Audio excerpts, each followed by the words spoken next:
Ya, selamat berjumpa kembali. Shalom, selamat sore Bapak Ibu sekalian. Salam hangat dari Bandung, dari saya Dunu Yunus pada sore menjelang malam hari ini. Bersyukur bahwa saya masih boleh membagikan firman, menyambung dari bahasan tentang pendewasaan. Dan Bapak Ibu sekalian, sangat bersuka cita mengenai banyak sekali yang pertanyaan yang masuk atau ada yang menginginkan masuk di dalam siaran telekonferensi Zoom.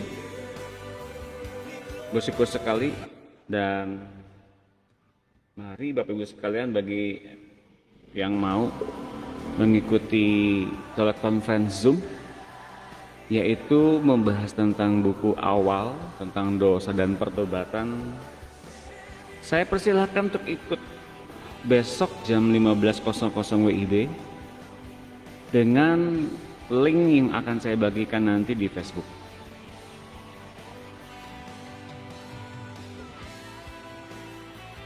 Dan siapapun saja boleh ikut, terbuka bagi siapapun asal mau belajar dan mau bertumbuh bersama-sama dengan kita semua di seluruh Indonesia, Bapak Ibu sekalian. Dalam beberapa saat lagi acara ini akan saya mulai. Saya belum bisa melihat siapa saja yang bergabung pada sore hari ini di layar monitor saya. Oh, bisa. Shalom buat Ibu Levina dan Ibu Ayu di Papua, dan juga Ibu Dina yang ada di Pekanbaru. Shalom, salam hangat dari saya. Dan Ibu Julis Lahi, ini mungkin dari Medan ya Bu. Terima kasih juga Ibu Hester Utomo dari Jakarta. Shalom. Dan serta saudara-saudara itu yang masih belum bisa bergabung, yang belum kelihatan oleh monitor saya, ya, kiranya kasih Tuhan melawat kita sore hari ini. Dan saya mempersilahkan untuk Bapak Ibu sekalian membagikan acara ini kembali bila memberkati. Dan salam juga buat Ibu Monika Bangun dari Medan. Salam Ibu. Ya.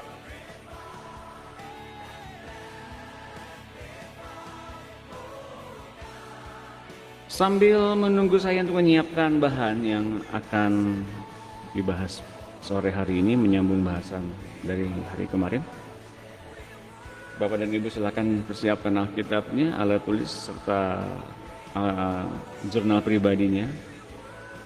Seperti biasa, video ini akan sangat lebih dalam isinya, penjabarannya, kalau kita mengulanginya nanti kelak.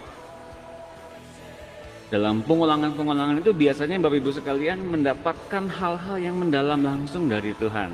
Biasanya itu yang menurut kesaksian orang-orang.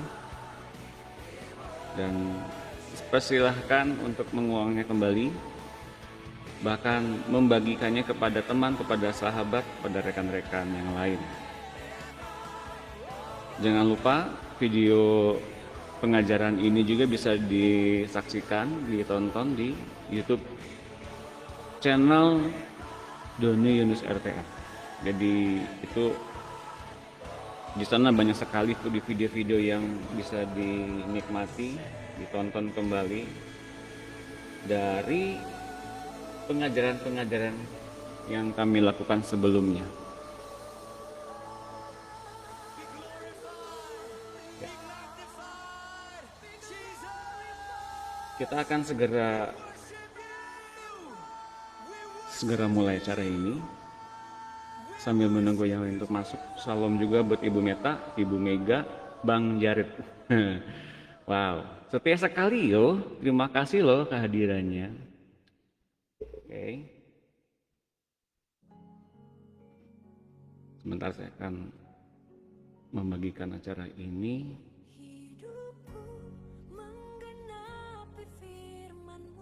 Baik, dalam waktu 1 menit lagi acara ini akan saya mulai. Saya rasa cukup. tanpa menunggu waktu lama, Bapak Ibu sekalian ya. Jadi persiapkan hari besok kita akan online secara Zoom. Kami akan membagikannya link Zoom yang akan bisa diikuti oleh semua orang tanpa batasan. Meskipun di awal-awalnya kami hanya membagikannya lewat grup tertutup yang mau diperlengkapi saja. Namun setelah melewati masa-masa yang teruji, ternyata grup ini bisa mengembang lebih jauh lagi, lebih dalam sampai ke seluruh Indonesia. Dan Bapak Ibu sekalian bisa membentuk grup-grup kecil seperti ini di dalam lingkungan kota, perumahan, atau lewat Zoom juga, lewat online. Dan bisa memberkati banyak orang-orang yang Bapak dan Ibu miliki. Ya, baik. Sangat bersukacita saya mempunyai satu kerinduan yang besar agar seluruh orang-orang seluruh penjuru Indonesia ini boleh menikmati pemulihan, kemerdekaan bersama-sama dengan Tuhan dan dipakai luar biasa oleh Tuhan. Baik, saya akan mulai segera ya. Mari kita berdoa. Haleluya, terima kasih Tuhan. Kami bersyukur kami boleh mendengar-Mu, kami boleh hidup oleh karena anugerah-Mu.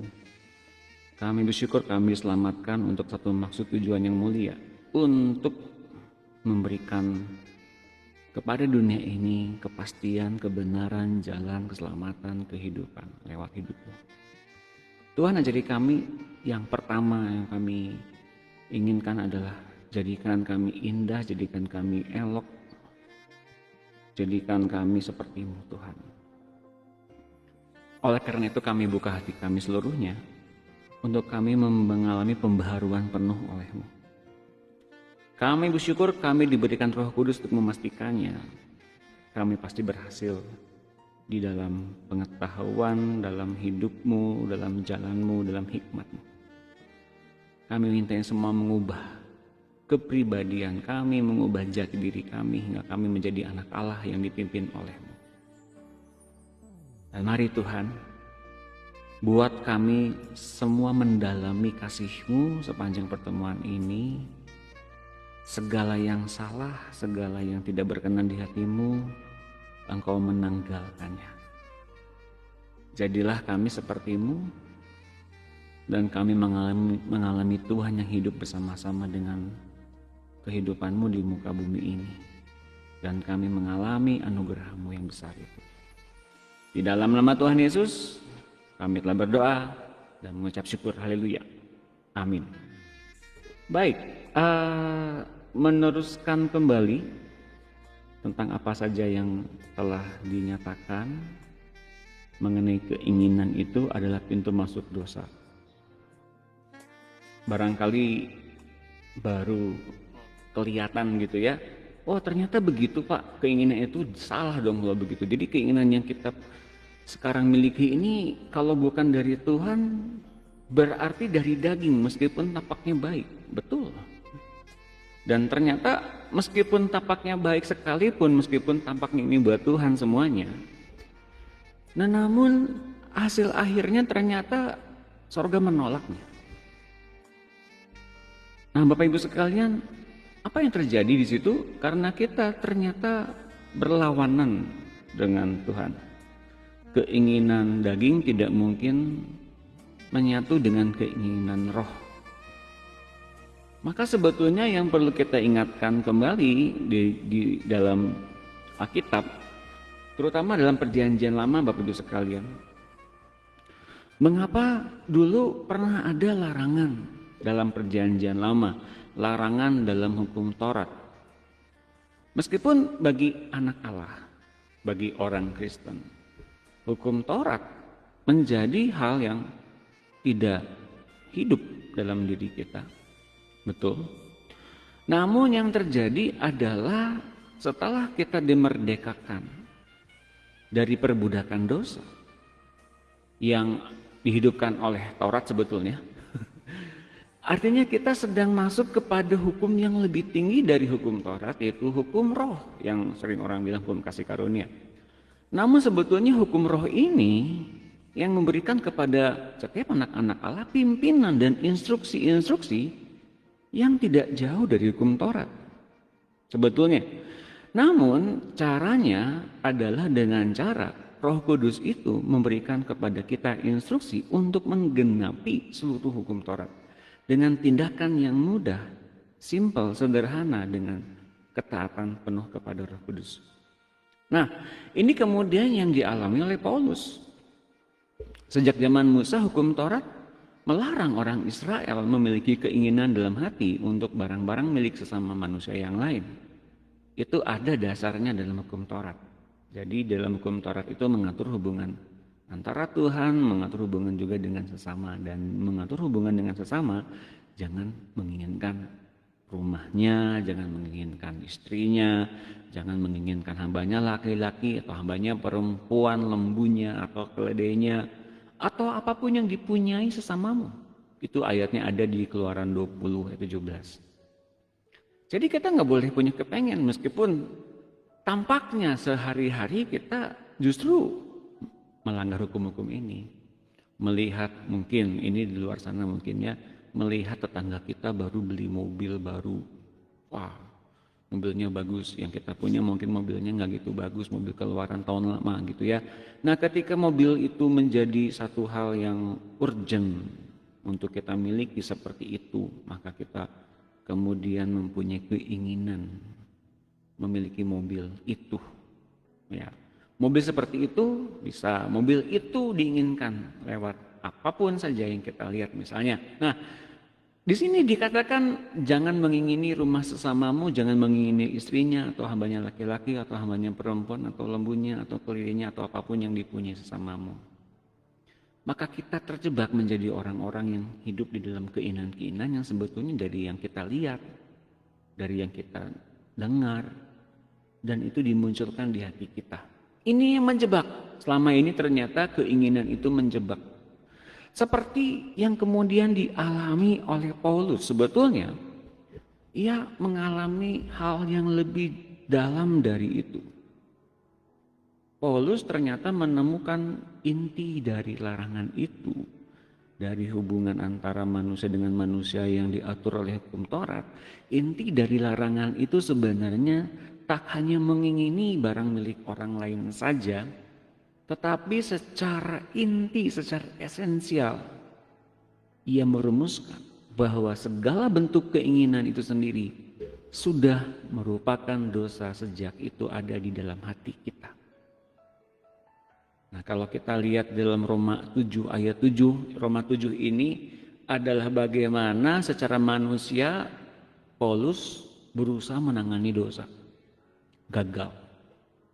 Dia bilang bahwa siapakah yang sanggup menyelamatkan aku dari tubuh maut ini? Ya, tubuh celaka. Celaka, aku manusia celaka. Itu Roma 7, isinya tentang bagaimana pergumulan ia melawan dosa.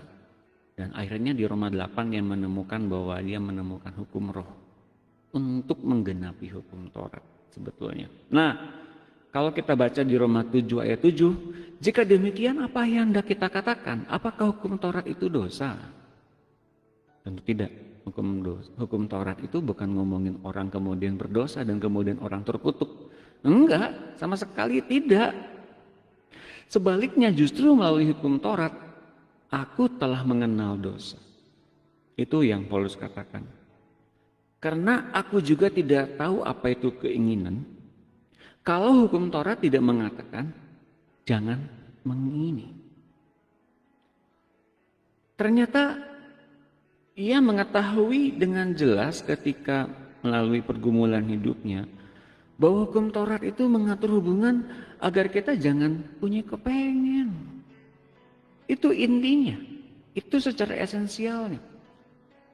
Nah, di ayat 8-nya ternyata ini, tetapi dengan perintah itu, dengan perintah hukum Taurat yang mempunyai larangan-larangan berupa jangan begini, jangan begitu, jangan begini, jangan begitu. Dengan perintah itu, dosa mendapat kesempatan untuk membangkitkan di dalam diriku rupa-rupa keinginan. Sebab tanpa hukum Taurat, dosa mati. Sebelumnya tanpa hukum Taurat itu manusia hidup mengerjakan hal-hal yang luar biasa baik menurut pandangan manusia. Tidak ada aturan apapun yang mengikat manusia. Ketika hukum Taurat ada, semuanya serba nggak boleh. Seolah-olah begitu ya. Dan ternyata di balik semua serba nggak boleh itu, sifat dasar manusia kepada Tuhan itu ternyata terpendam sejak Adam. Karena sejak Adam ternyata mereka mempunyai pemberontakan.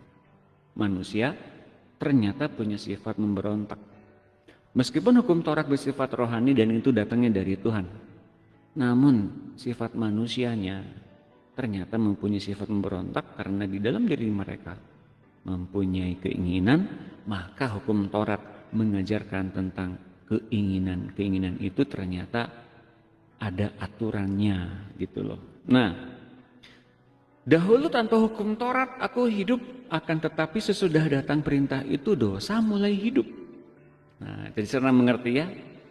Mengapa dia katakan dosa mulai hidup? Karena ada pemberontakan muncul. Karena ada pemberontakan dan sifat untuk kemudian melanggar itu muncul. Karena ada aturan yang mengikat. Itulah manusia. Perintah yang seharusnya membawa kepada hidup, ternyata bagiku justru membawa kepada kematian. Sebab dengan perintah itu, dosa mendapat kesempatan untuk menipu aku dan dengan perintah itu ia membunuh aku. Dosa menipu dan dosa membunuh manusia. Bisa kita katakan begini, begitu ada aturan, aturannya baik, aturannya bersifat rohani, datangnya dari Tuhan. Kemuliaan Tuhan menyertainya. Namun karena manusianya terkutuk, manusianya mau berbuat dosa terus-menerus, maka ketika ada aturan itu muncul, maka sifat dasar pemberontaknya muncul lebih kuat dan ingin melanggar setiap hukum Tuhan. Namun di dalam aturan itu kemudian sifat dasar manusia selalu ingin mencobai Tuhan. Bukankah demikian sejak awalnya di Taman Eden itu? Karena dosa itu menarik perhatian, menarik minat. Dan kemudian kita melakukannya dengan sadar, ada ikatan di sana. Makanya terjadi berulang-ulang. Meskipun kita minta ampun, namun terjadi berulang-ulang. Dan menjadi sifat dasar manusia dan menjadi pola pikir manusia sejak dulu. Dan itu menjalar lewat Adam. Dan dengan itu dosa membunuh manusia. Karena dosa ternyata membatasi Tuhan dengan manusia. Ketika manusia melanggar, ada tuduhan dan dakwaan di dalam hati manusia. Bahwa ia tidak layak. Ia mempunyai kecacatan. Ia mempunyai sifat natur yang jahat, tidak bisa dibenarkan. Maka manusia membutuhkan anugerah. Maka manusia membutuhkan kasih karunia Tuhan. Bukan melegalkan dosa, dibuat terus-menerus.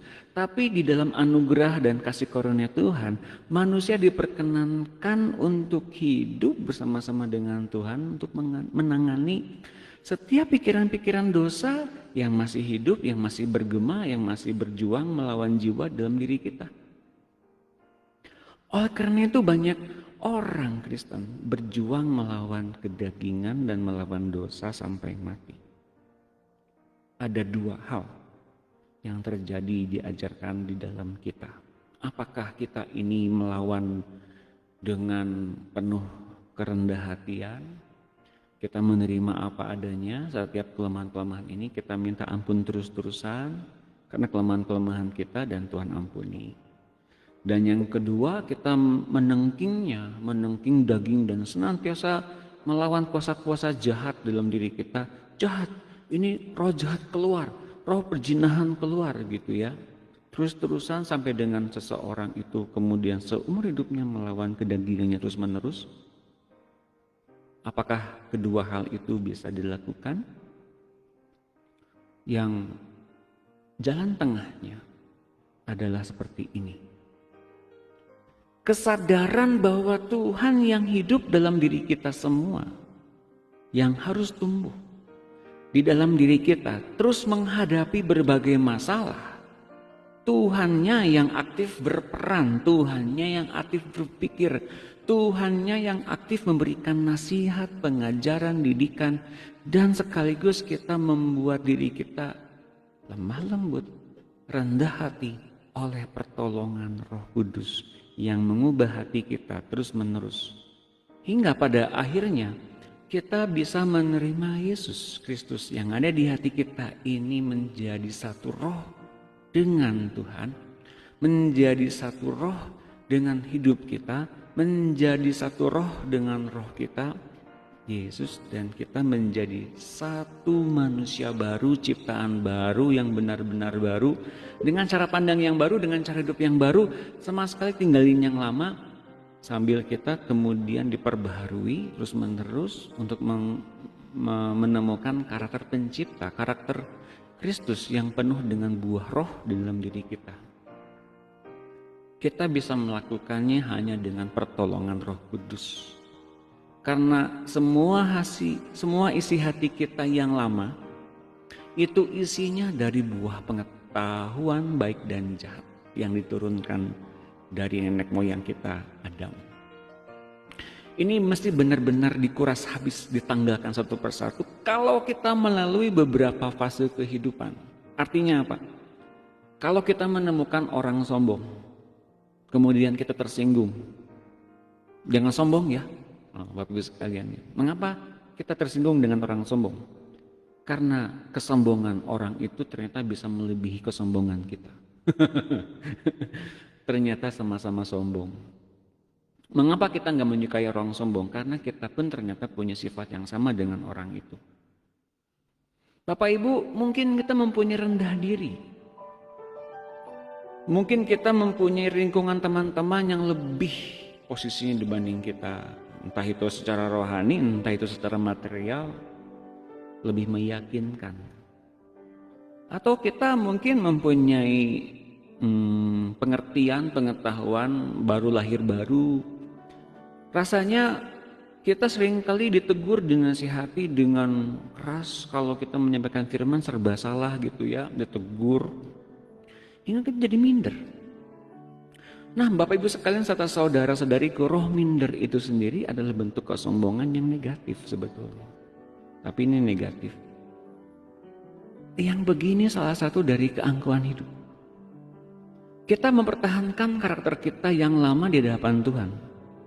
Tuhan biarkan sampai dengan kita relakan diri untuk dibentuk seperti Tuhan, baru Ia ambil alih.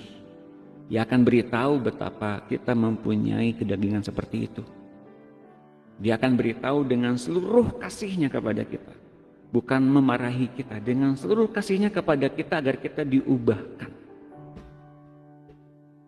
Kita mengalami perubahan bukan dengan cara yang keras.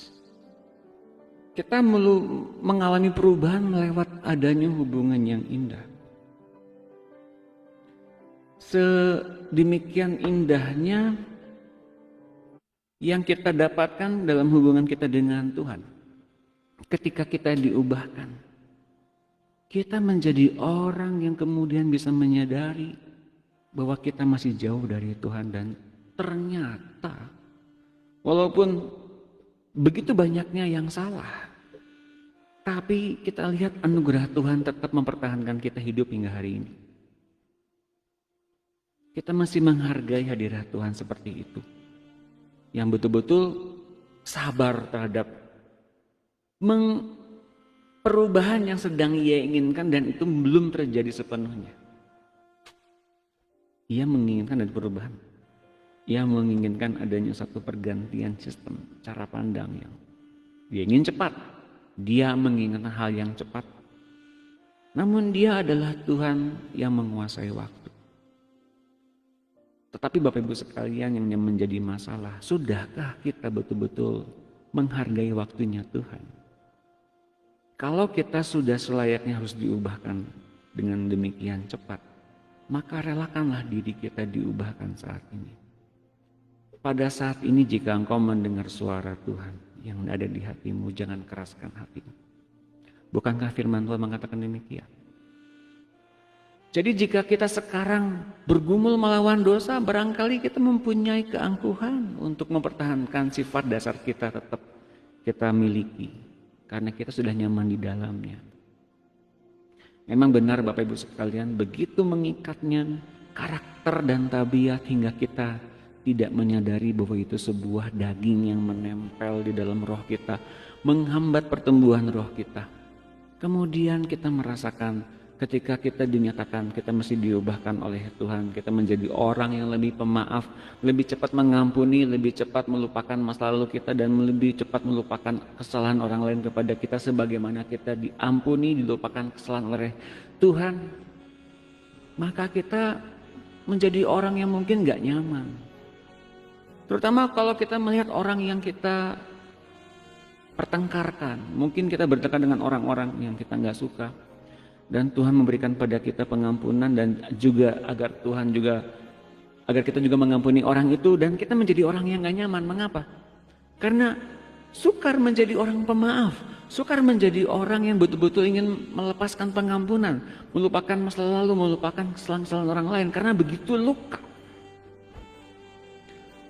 batin, luka hati sukar disembuhkan. Karena apa? Karena hati kita penuh dengan kesombongan, penuh dengan keangkuhan.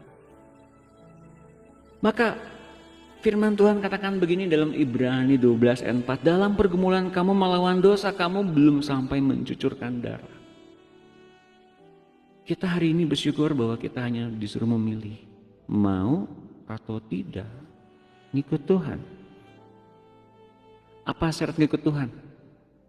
Sangkali diri bahwa engkau itu manusia dunia, sangkali diri bahwa kita ini adalah manusia seperti kebanyakan. Karena kita sedang berhadapan pribadi dengan Tuhan, maka ketika Tuhan menyampaikan itu secara pribadi kepada kita, itu menyampaikannya langsung di hati kita, dan Dia menginginkan adanya perubahan.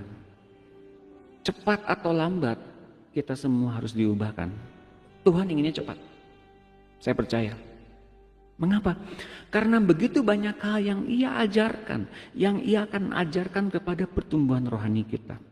Tapi begitu dagingnya begitu nempel dalam roh kita, itu akan menghambat banyak pekerjaan Tuhan. Jadi kalau kita sekarang mengenal firman ini dalam melawan dosa, kita belum sampai mencucurkan darah, itu benar. Karena Yesus telah melakukannya lebih dulu, maka kita tidak usah melakukannya.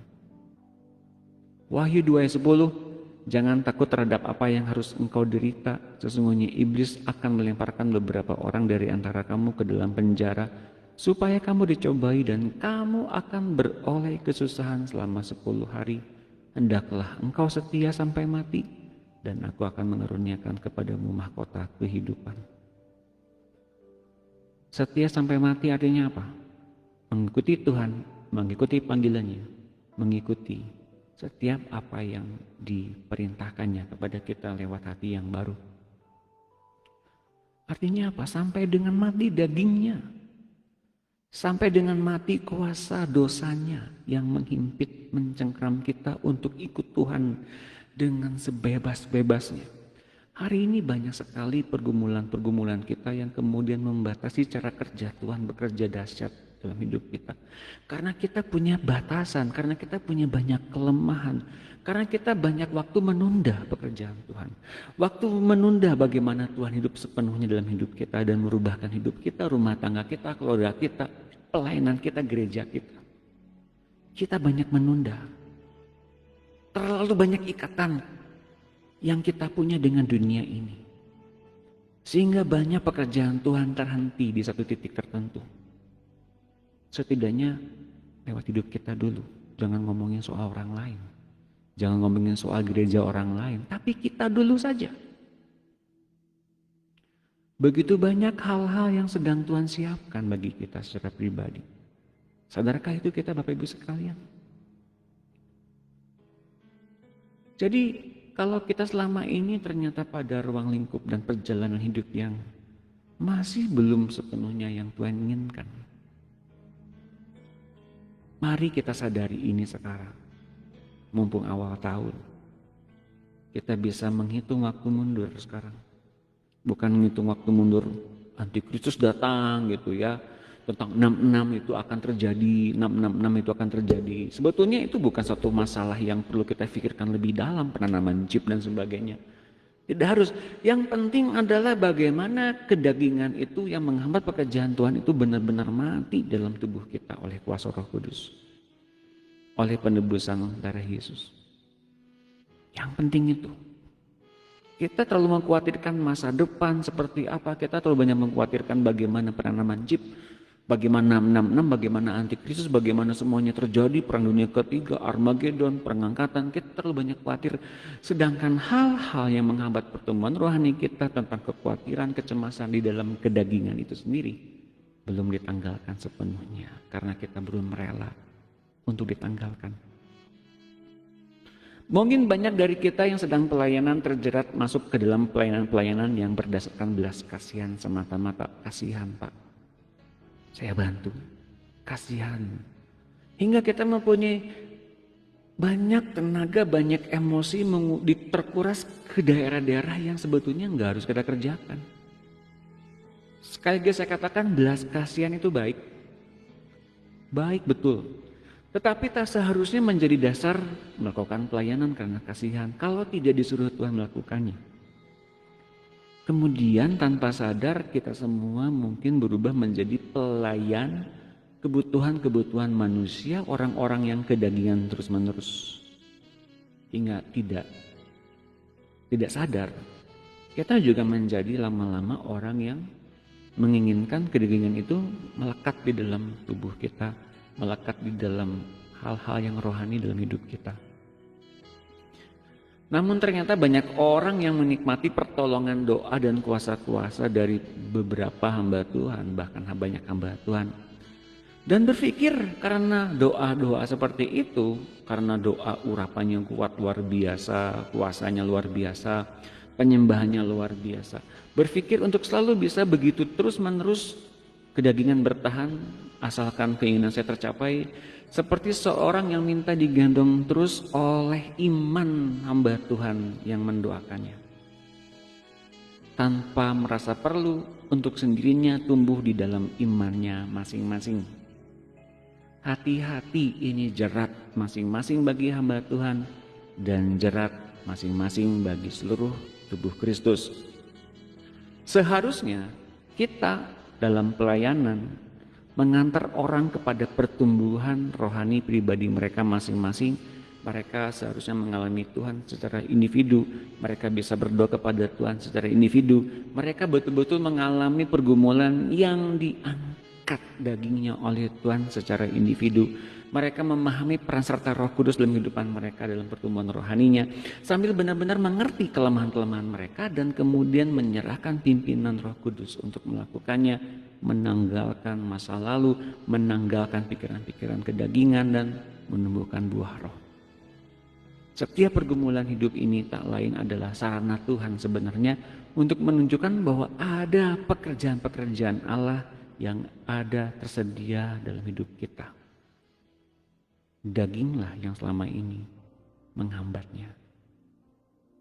Keinginan pribadilah yang selama ini menghambatnya. Lukas 9 ayat 38 bicara begini, seorang dari orang banyak itu berseru, "Guru, aku memohon supaya engkau menengok anakku sebab ia satu-satunya anak. Sewaktu-waktu ia diserang roh, lalu mendadak ia berteriak dan roh itu mengguncang-guncangkannya sehingga mulutnya berbusa. Roh itu terus saja menyiksa dia dan hampir-hampir tidak mau meninggalkannya. Aku telah meminta kepada murid-muridmu supaya mereka mengusir roh itu, tetapi mereka tidak dapat." Maka kata Yesus, "Hai, kamu angkatan yang tidak percaya dan yang sesat, berapa lama lagi aku harus tinggal di antara kamu dan sabar terhadap kamu? Bawa anakmu itu kemari." Bapak Ibu sekalian, bahwa pembicaraan Yesus, firman, omongan Tuhan Yesus yang dikatakan, "Hai kamu angkatan yang tidak percaya dan yang sesat, berapa lama lagi aku harus tinggal di antara kamu dan sabar terhadap kamu," itu diomongin kepada siapa? baik kepada orang-orang yang masih belum mengerti bahwa Yesus datang sebagai Mesias untuk menebus dosa dan maut. Orang-orang yang demikian juga diantaranya termasuk murid-muridnya. Tuhan Yesus ngajarin apa sih selama itu di dalam diri murid-muridnya sebetulnya? Yesus harus tinggal di antara manusia hanya untuk mendidik dan mengajar murid. Waktunya sangat pendek. Tentang mengapa Yesus baru muncul umur 30 tahun. Dari umur 12 tahun dia muncul di Bait Allah sambil dicari-cari oleh Yusuf dan Maria. Lalu kemudian tercatat Alkitab memunculkan tulisan bagaimana Yesus kemudian muncul di Sungai Yordan untuk dibaptis oleh Yohanes Pembaptis. Itu umur 30. Dari umur 12 sampai 30 tahun mengapa Alkitab nggak mencatat? Karena bagi orang-orang Yahudi untuk menjadi pengajar baru tampil boleh baru umur 30 tahun. Itu sebabnya mengapa tercatat di umur 30 tahun Yesus baru muncul di Sungai Yordan. Namun ketika ia datang ke muka bumi ini waktunya pendek dan ia berharap murid-muridnya dengan cepat bertumbuh dalam kedewasaan. Secepatnya sih kita kan menginginkan ada perubahan yang cepat, bukan? Kalau kita meminta doa mujizat, bukankah kita menginginkan doanya cepat terjadi? Bukankah kalau kita sedang bergumul, bukankah kita inginnya doa cepat terjawab dan memang doa terjawab? Tuhan sudah menjawab dan Tuhan mendengar. Pasti itu. Tuhan kita Tuhan yang hidup. Ia tahu persis bagaimana menjadi manusia karena ia pernah menjadi manusia di muka bumi ini. Tapi yang jadi halangan, sudahkah kita mendengar hikmatnya? Sudahkah ia memberikan kepada kita kehidupan dan kita menerimanya? Waktu yang dibuat, waktu yang tersedia bagi Tuhan pendek sebenarnya untuk murid-murid mencapai kepenuhan atau kedewasaan untuk meneruskan pekerjaannya di muka bumi ini dengan pattern dan pola yang sama yang seperti diajarkan oleh Tuhan, dan bahkan Tuhan Yesus hidup di dalam diri murid-muridnya. Ingat ketika kebangkitan Yesus dari kematian, Yesus melalui murid-muridnya mengabarkan Injil yang mematahkan kuasa maut.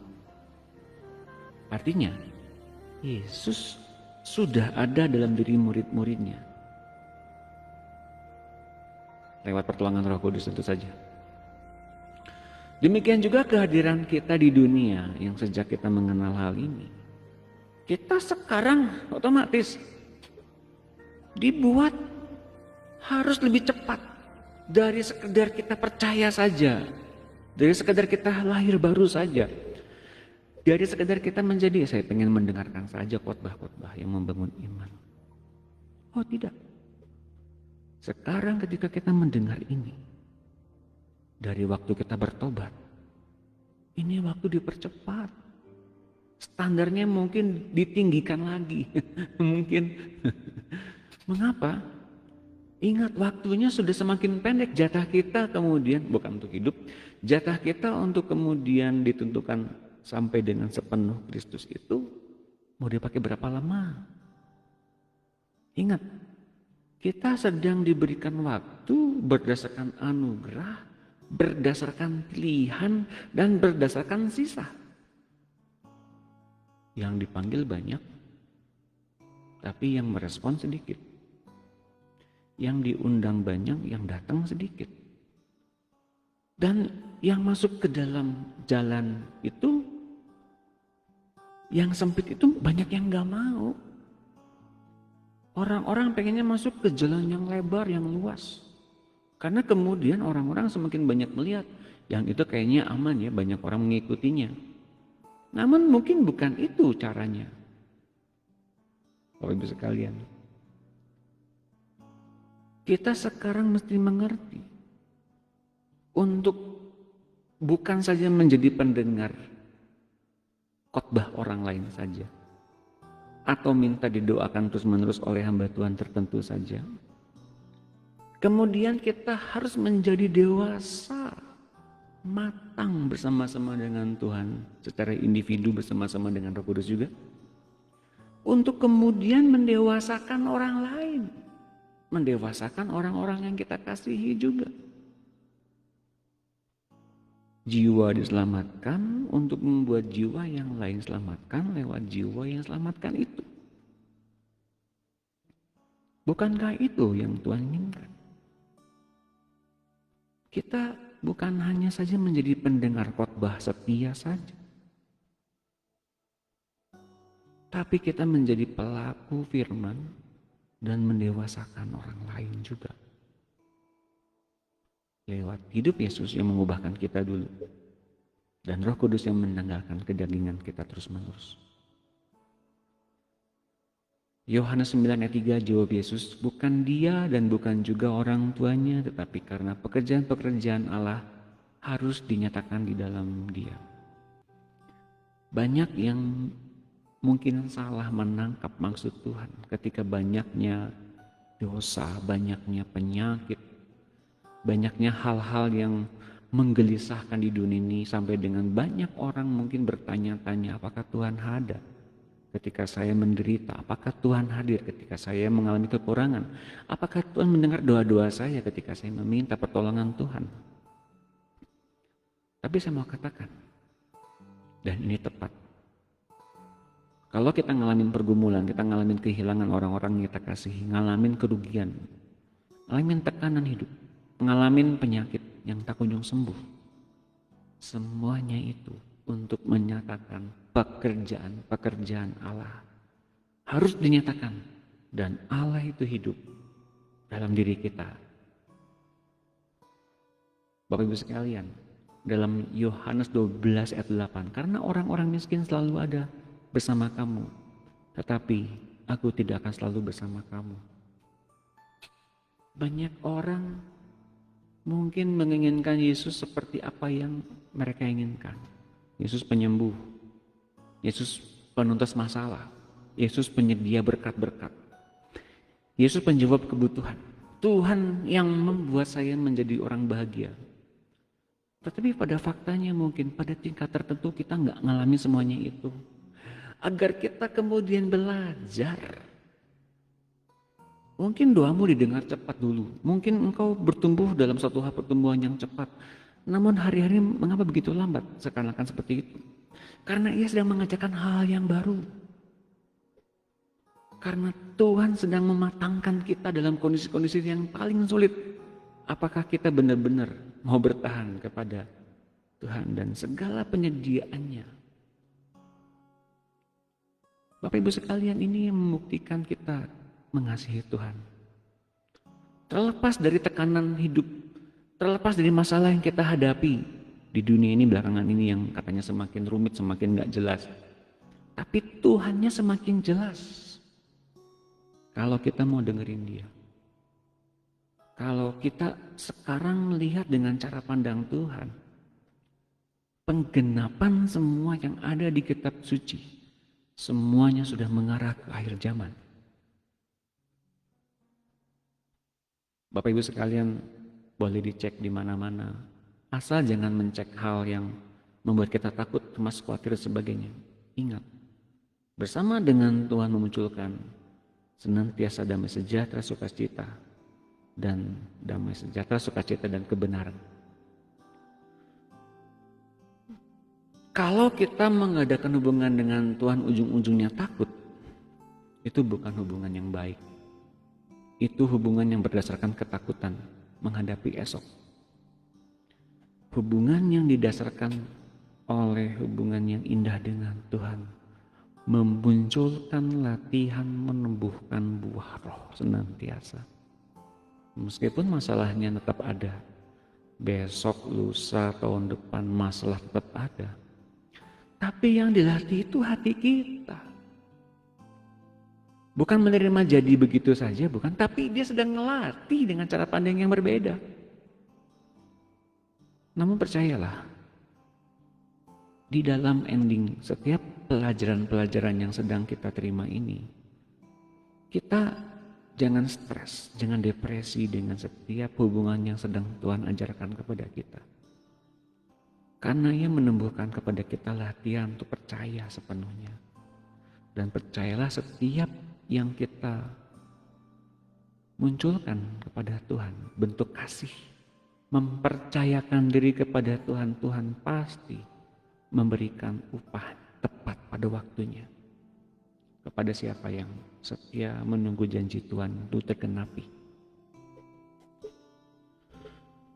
Sekarang bila kita memahami pelajaran ini, mungkin berbeda dengan hal-hal yang ada di luar sana. Tidak mengapa. Mungkin banyak yang meragukan, mungkin banyak yang skeptik. Pengajaran yang saya terima, saya mesti deklarasikan iman. Pelajaran yang saya terima, saya mesti menggelorakan semangat. Ya, silakan aja. Tapi coba renungkan baik-baik. Apakah benar Tuhan itu sedang mengadakan satu hubungan yang penuh dengan ketakutan hingga kita mengikuti Tuhan dengan stres? Tampaknya tidak, dan memang tidak. Nanti saya akan bagikan apa saja yang poin-poin yang perlu kita pelajari setelah semuanya ini sudah selesai. Tapi Tuhan katakan bahwa tidak ada yang mustahil untuk Tuhan, bahwa Ia pada tahap tertentu nggak bisa melakukannya. Bahkan Ia bisa merubah hati seseorang dengan mudah. Kalau orang itu mau diubahkan. Memang perlu sedikit waktu untuk seseorang sampai pada pengertian ini. Dan memakan makanan keras seperti ini. Namun sekali segala sesuatu hal itu telah dirapihkan, dibereskan oleh pertolongan Roh Kudus, siapapun saja akan mampu mengikuti semua hal yang diajarkan langsung oleh Tuhan kepada mereka secara pribadi, bukan lewat YouTube, bukan lewat orang lain, tapi oleh Tuhan secara pribadi. Saya hanya bagian untuk memberikan satu fondasi saja, kerangka berpikir saja. Namun yang memberikan iman, yang membuat iman itu bertumbuh, rohani kita gampang mencerna, memakan yang baik dari Tuhan, itu urusan kita dengan Tuhan secara individu. Demikian pula ketika kita menyadari bahwa keinginan Tuhan itu hidup dan damai sejahtera, maka keinginan-keinginan daging yang sudah terlanjur masuk dan menguasai seseorang ketika kita begitu mengasihi Tuhan dan firman-Nya. Meskipun menurut kita tampaknya sukar untuk membersihkannya lagi, untuk melepaskannya karena begitu telanjur mengikat dalam hidup kita. Tetapi bila seseorang mulai terbiasa meminta pertolongan Roh Kudus dan bekerja sama dengan Roh Kudus untuk bilang, Roh Kudus silakan kau tanggalkan kemarahan, kau tanggalkan kekhawatiran, kau tanggalkan ketakutan dan kebimbangan yang saya punya di hati saya ini. Angkat saja keluar, biar aku percaya penuh kepada Tuhan oleh pertolongan-Mu. Berikan aku ayat dalam Alkitab untuk menolong saya mempunyai kepercayaan kepada Tuhan. Itu ternyata sama seperti seseorang yang berlangganan jasa pembersihan rumah. Bahwa ia akan datang dan rutin dan membersihkan segala sesuatu yang tertimbun di dalam hati kita. Itu Roh Kudus. Sampai dengan dibersihkan hingga setiap ruangan yang tadinya kotor misalnya gitu. Karena kita memberikan Roh Kudus kesempatan untuk membersihkannya. Bersih sebersih-bersihnya hingga kalau ada kotor seculi saja pun langsung tahu itu kotor. Dan kita bisa minta lagi kepada Roh Kudus. Roh Kudus, silakan kau ambil yang itu. Ikatan yang membuat saya senantiasa masuk ke dalam dosa yang berulang-ulang. Ambil saja Roh Kudus, aku relakan diri. Bagian yang harus dilakukan oleh orang itu adalah mempercayakan diri untuk dibersihkan secara rutin manakala ada kekotoran itu muncul dengan cepat dan langsung kelihatan. Dengan kesadaran, dengan meminta kepada Roh Kudus, silakan bersihkan Roh Kudus. Karena Roh Kudus memang diutus untuk menolong orang percaya menemukan karakter baru dalam diri mereka. Dan sebetulnya yang diinginkan dari itu semua sebetulnya kepentingan sorga yang harus tercapai dalam diri orang itu. Dan itu rupanya, mengapa saya sering kali bilang, berkat itu datang lewat hati yang sudah diubahkan. Kita minta berkat tapi hati belum diubahkan. Mungkin diberkati namun itu bukan berkat. Itu mungkin sebagian kecil dari pemberian Tuhan saja. Namun berkat itu datang dari hati yang diubahkan. Hingga firman Tuhan dalam perjanjian lama pun bilang begini, bila roh Allah menyertaimu, bila roh Allah menaungimu, lakukan pekerjaan apapun saja yang bisa dikerjakan oleh tanganmu dan kau akan berhasil melakukannya. Sebetulnya hati kita diubahkan untuk kepentingan sorga, dan kepentingan sorga yang diutamakan, kepentingan kita pun akan dicukupkan. Bahkan hasil akhir di akhir tahun hasilnya berlimpah-limpah. Bukankah 5 roti 2 ikan hasilnya 12 bakul? Cukup untuk apa? Cukup 5.000 orang secara jumlah nggak cukup. Namun ternyata cukup mengenyangkan mereka dan sisanya berlimpah-limpah. Itu yang akan terjadi pada hidup kita kalau hati kita diubahkan. Yang kita punya cukup untuk hidup sehari. Besoknya, Tuhan, terima kasih atas berkat yang kau sediakan bagi saya, bagi keluarga saya, bagi pekerjaan saya. Saya sekarang menuruti Engkau. Ubah hati saya yang nggak gampang percaya, ubah hati saya yang punya banyak kekhawatiran. Saya mau dengar kau bicara sepanjang hari ini, Tuhan. Dan ketika kita melakukan itu, berkat-berkat Tuhan turun. Mungkin bukan berkat jasmani saja yang muncul lebih dulu, tapi terlebih dulu berkat rohani yang melingkupi kita. Apapun yang kita makan, ternyata kita bisa mengucap syukur. Dan kalau hati kita diubahkan terus-menerus, pekerjaan Allah yang sedang betul-betul dirindukan oleh Tuhan Yesus ternyata hidup dalam diri kita, dan kerajaan Allah mampu mengendorse, mampu melingkupi kebutuhan-kebutuhan sehari-hari keluarga kita. Asalkan sorga bekerja dalam rumah tangga kita. Yohanes 12 ayat 37, dan meskipun Yesus mengadakan begitu banyak mujizat di depan mata mereka, namun mereka tidak percaya kepadanya, supaya genaplah firman yang disampaikan oleh Nabi Yesaya. Tuhan, siapakah yang percaya kepada pemberitaan kami? Dan kepada siapakah tangan kekuasaan Tuhan dinyatakan? Roma 12 ayat 3, berdasarkan kasih karunia yang dianugerahkan Tuhan kepadaku, aku berkata kepada setiap orang di antara kamu, janganlah kamu memikirkan hal-hal yang lebih tinggi daripada yang patut kamu pikirkan, tapi hendaklah kamu berpikir begitu rupa sehingga kamu menguasai diri menurut ukuran iman yang dikaruniakan Allah kepada kamu masing-masing. Bapak Ibu sekalian, kalau kita diberikan iman ini adalah bentuk respon dari apa yang Tuhan taruh di hati kita sebenarnya. Iman ini adalah bentuk dari hubungan yang indah yang dilakukan antara Tuhan dengan manusia. Saya tahu, kita semua tahu, semua manusia itu punya iman. Iman untuk percaya.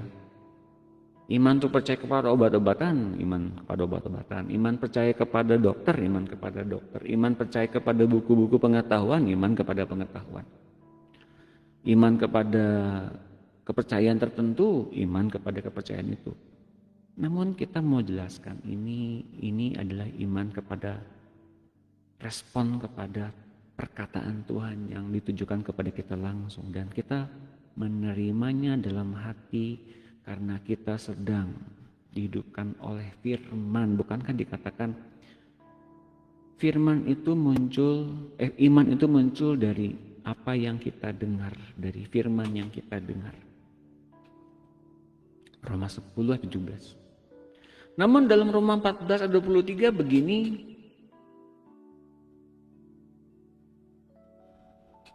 Roma 14 ayat 22, berpeganglah pada keyakinan yang kau miliki itu. Ya, berpeganglah kepada iman yang kau miliki itu. Mungkin itu bahasanya. Nah, dalam bahasa Inggrisnya saya mau menerjemahkan langsung. Olahlah apa yang sedang dibangun oleh Tuhan dalam hidupmu. Olahlah dalam apa yang sedang Tuhan adakan dalam hidupmu, dalam hubungan dengan Tuhan dalam hidupmu. Namun, jangan memaksakan itu bulat-bulat kepada orang lain.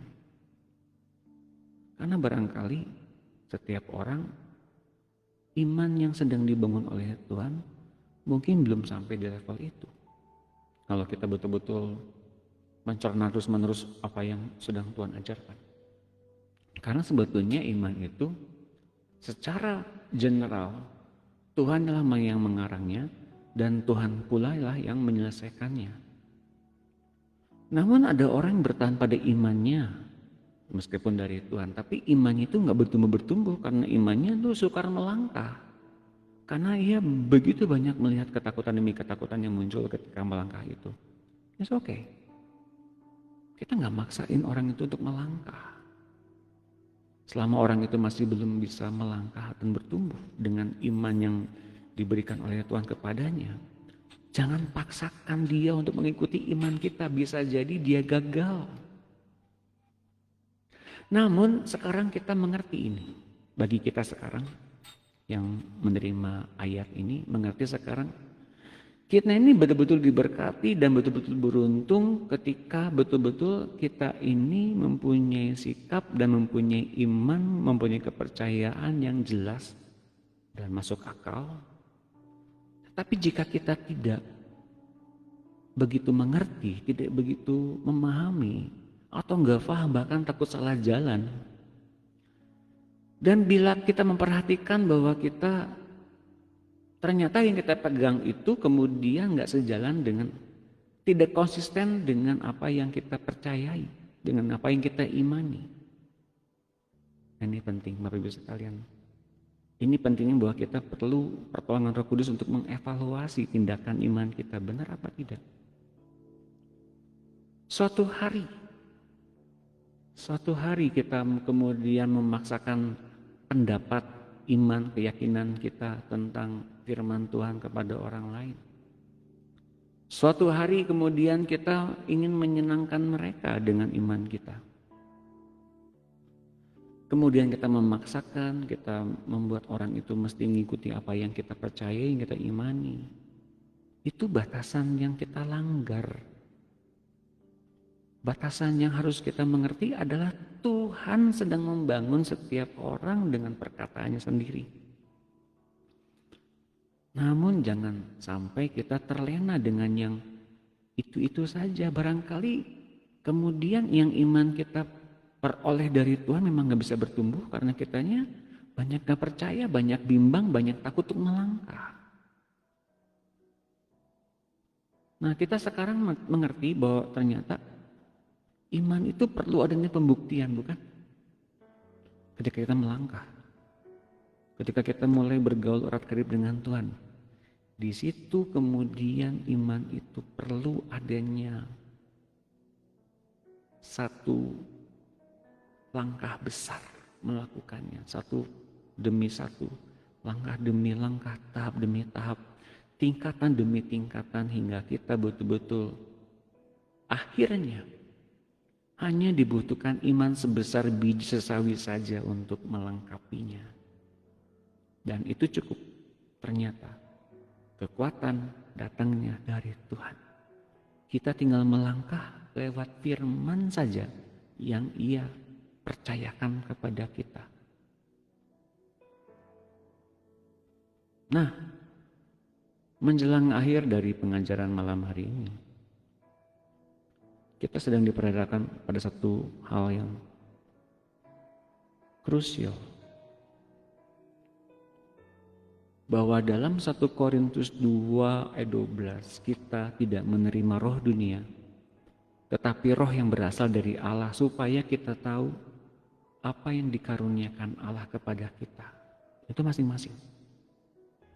Kita nggak bisa kemudian membandingkan satu dengan yang lain.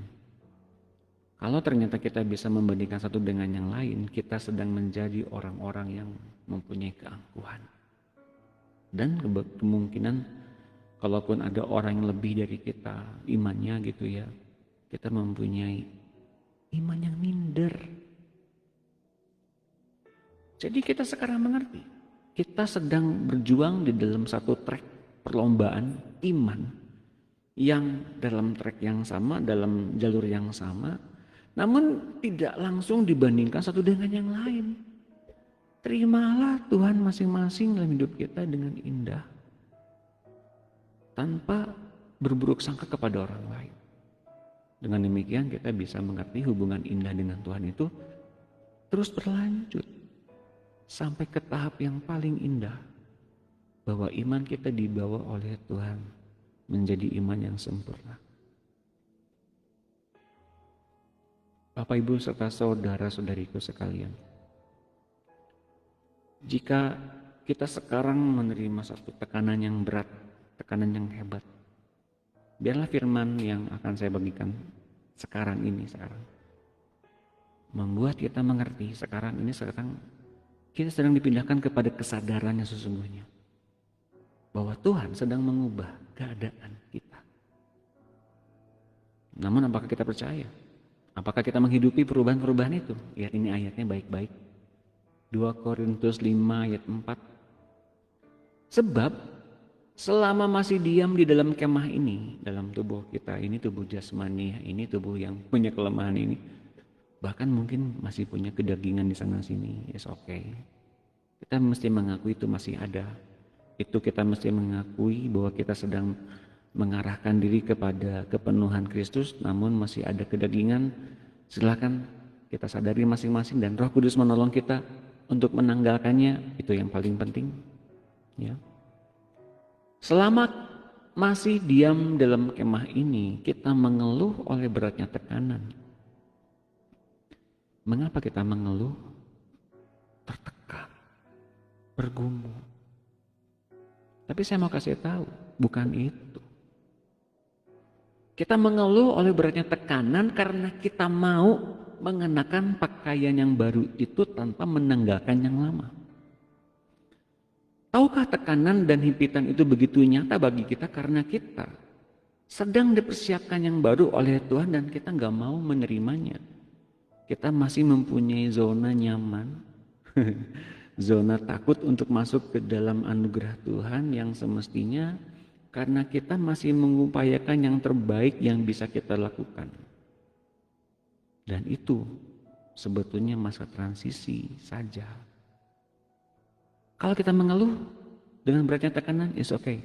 Tapi sebetulnya yang Tuhan sedang siapkan adalah kita hendak mengenakan pakaian yang baru, yaitu kemuliaan Tuhan. Namun kita mesti menanggalkan yang lama supaya yang fana itu ditelan oleh hidup. Tapi itu belum cukup di situ, ayat 5-nya. Tetapi Allah lah yang justru mempersiapkan kita untuk hal itu dan yang mengaruniakan roh kepada kita sebagai jaminan segala sesuatu yang telah disediakan bagi kita. Artinya bahwa semuanya sudah disediakan dan kita diberikan Roh Kudus untuk memastikan bahwa kita mengerti masuk ke dalam area itu. Masuk mengerti kepada setiap pemenuhan janji-janji Allah dalam hidup kita. Sebutkan saja apa? Keuangan, finansial, rumah. Kalau engkau masih kos, masih ngontrak, it's okay. Tuhan tahu itu. Tapi sudahkah kita melepaskan yang kita pikir benar dan baik itu untuk menerima yang terbaik yang dari Tuhan? Maka Ia berikan kepada kita roh. Maka yang sedang kita latih bersama-sama dengan Roh Kudus sebetulnya selain penanggalan hal-hal yang dari kita yang lawas itu, yang lama itu. Ayat 6, maka oleh karena itu hati kami senantiasa tabah. Ini ngomongin soal perubahan hati agar hati kita diisi oleh karakter-karakter Kristus lewat buah roh. Meskipun kami sadar bahwa selama kami mendiami tubuh ini kami masih jauh dari Tuhan. Sebab hidup kami ini adalah hidup karena percaya, bukan karena melihat. Tetapi hati kami tabah. Kita diberikan karunia untuk menderita.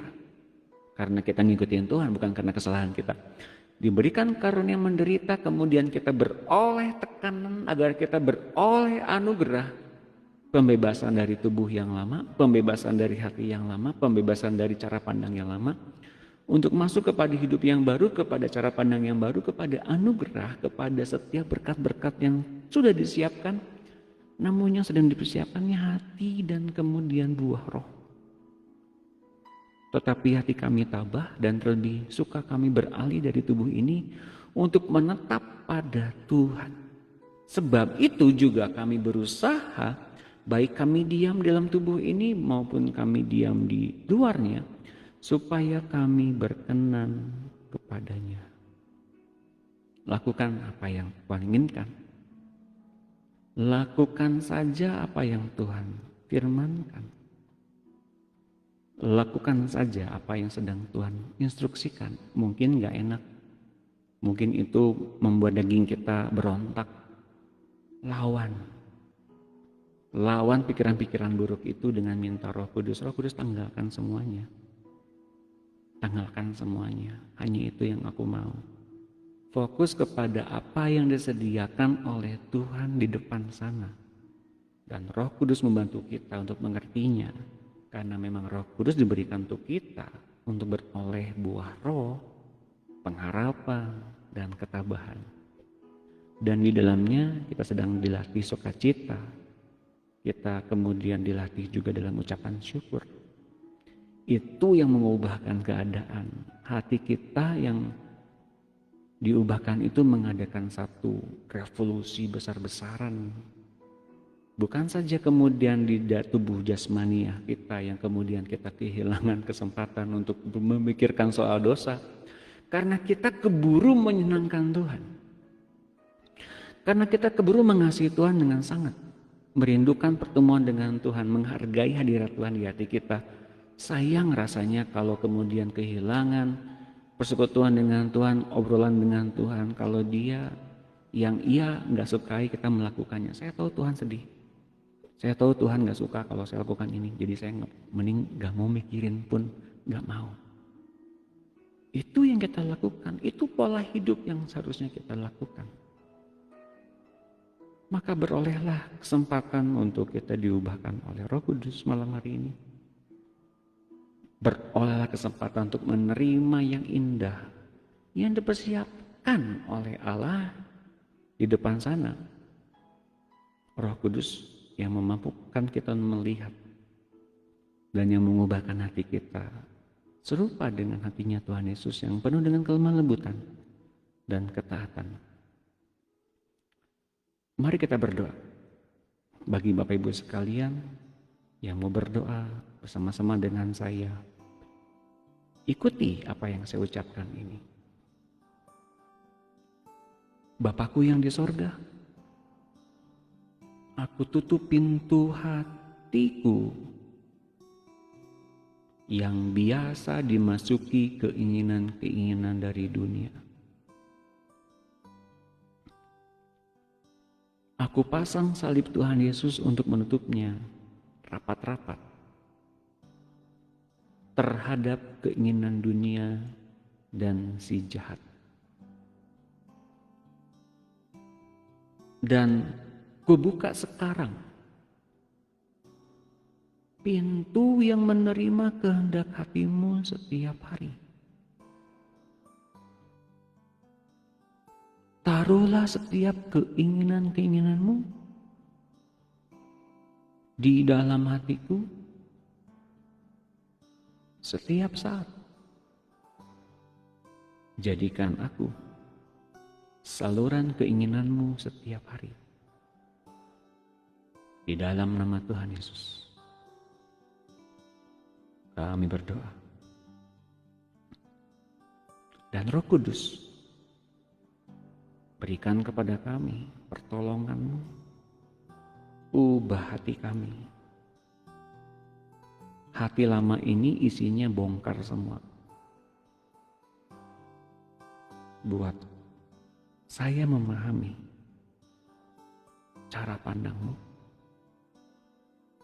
Buat hati kami yang baru ini penuh dengan pikiran Kristus, penuh dengan hidupnya Tuhan Yesus, penuh dengan buah roh, hingga kami semua dilatih untuk punya hati yang bebas dari dakwaan dan tuduhan. Terima kasih Roh Kudus. Terima kasih Tuhan Yesus. Haleluya. Dan mari Tuhan, Engkau yang mengubah keadaan, Engkau mengubah hati. Pada hari ini juga hati kami diubahkan. Segala kondisi tertekan, terpuruk, pergumulan-pergumulan kami Engkau tahu persis. Namun kami tidak mengarah ke sana. Kami hanya mengarah kepada hubungan kami dengan Engkau masing-masing Tuhan. Bawa kami kepada apa yang Kau perkenankan, kepada apa yang Kau sukai, untuk kami menghidupi di dalam semuanya. Semua kehidupan kami menyenangkan-Mu semata-mata Tuhan. Bawa kami mengalami hal-hal yang indah dan ajaib bersama-sama dengan Engkau. Terima kasih Tuhan Yesus. Berkat-Mu melimpah bagi kami semua yang hadir. Berkat-Mu melimpah pada orang-orang yang kami kasihi, keluarga kami, rumah tangga kami, pekerjaan kami, pelayanan kami, kepada gereja kami, kepada gembala kami. Buat kami semua memahami Engkaulah Tuhan, Engkaulah penyelamat kami yang hidup. Dan Engkau sedang mengadakan hubungan dengan kami secara individu. Terima kasih Tuhan, kami hargai hadirat-Mu di hati kami. Buat kami kenyang oleh kebaikan-Mu. Di dalam nama-Mu kami telah berdoa dan mengucap syukur. Terima kasih Tuhan Yesus. Haleluya. Amin. Wow, tepuk tangan dulu semuanya Bapak Ibu sekalian. Ya, saya undang kembali bagi Bapak Ibu sekalian yang mau hadir besok di acara FFG, Fellowship the Family of God. Membahas tentang buku awal, tentang dosa dan pertobatan. Link akan saya bagikan secara umum, siapapun boleh ikut. Mari bergabung jam 15.00 WIB. Mari bergabung, siapkan waktunya, karena waktunya akan sangat panjang. Biasanya 4 jam setengah. Wow, 4 jam setengah ngapain aja nih Pak? Ngobrol-ngobrol, sharing firman dan juga pemuridan. Nah, silakan bergabung. Jangan lupa ajak teman-teman, rekan-rekan, serta sahabat-sahabat sekalian bergabung di acara besok. Selamat malam. Tuhan Yesus memberkati.